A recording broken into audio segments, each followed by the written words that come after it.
Hello everyone, my name is Simon, and today I'm going to present my final project, the Human-Centric Security Deficit, a survey of authentication, usability, recovery failure, and adversarial sophistication. We all know that passwords are weak, and we now have stronger options like FIDO2, WebAuthn, and MFA. However, in the real world, we still see many account compromises and many users refusing to turn MFA on.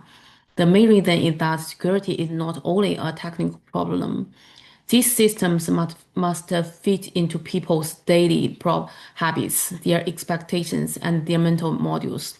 I reviewed 5 papers on usable security, and I found that strong authentication technologies like FIDO2 and multi-factor authentication still fail in practice because of human and system factors.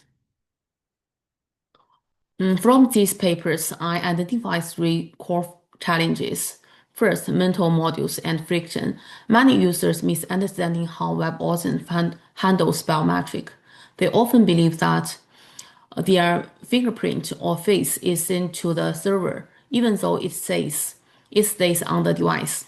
Physical token like security keys or tangible 2FA objects also add friction because users must carry and manage them. Second, recovery is inconsistency. Authentication is not only about logging in, it also depends on whether users can recover their accounts when they lose a second factor. In reality, um, many MFA recovery flows are unclear, badly documented, and sometimes contradict what the service say during setup. Third, involving adversaries. Attackers are moving away from simple brute force. They now use distributed, low-frequency password guessing that looks like normal traffic, which makes it difficult for traditional rate-limiting defenses to detect them. Now, I will briefly show how 3 of the papers support these points. Let's study misconceptions about FIDO WebAuthn. They found that 67% of users think their biometric are sent to or stored on the server. When they add clear message such as your biometric never leave your device, user understanding and trust improve, and people are more willing to adopt WebAuthn.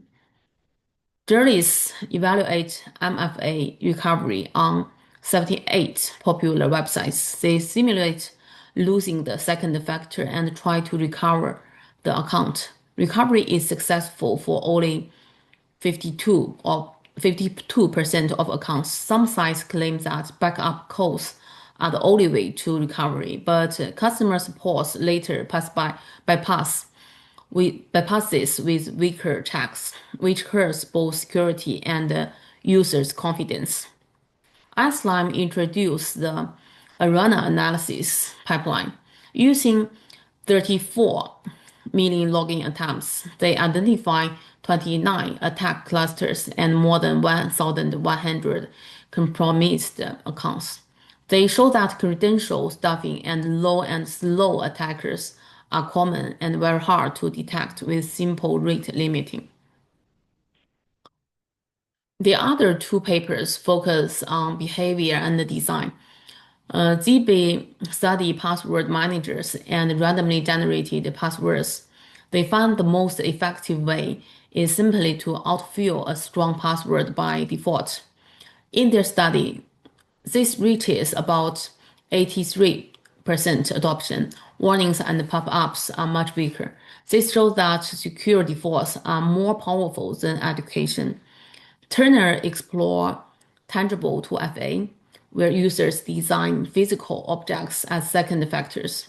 People like the idea and find it fun, but in daily life, they often forget to bring the objects, feel it is inconvenient, or worry that it might scratch their phones. So even if a method is perceived as secure, it will not succeed if it adds too much friction to everyday routines.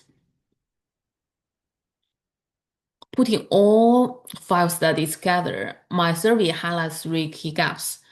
The trust deficit appears when users misunderstanding how technologies like WebAuthn work or recovery is difficult in practice. This reduces confidence and makes users unwilling to enable strong features like MFA. The intervention paradox shows that security works best when it removes effort rather than adding more. The threat model lag means that attackers are evolving faster than traditional defenses. To close the gap between theoretical and real-world security, we need to standardize transparent communicating about data handling and recovery, enforce the recovery workflows, not just the policies on paper. Secure by default designs that minimize users' efforts and advanced analytics to detect subtle coordinated attacks. Thank you for your listening.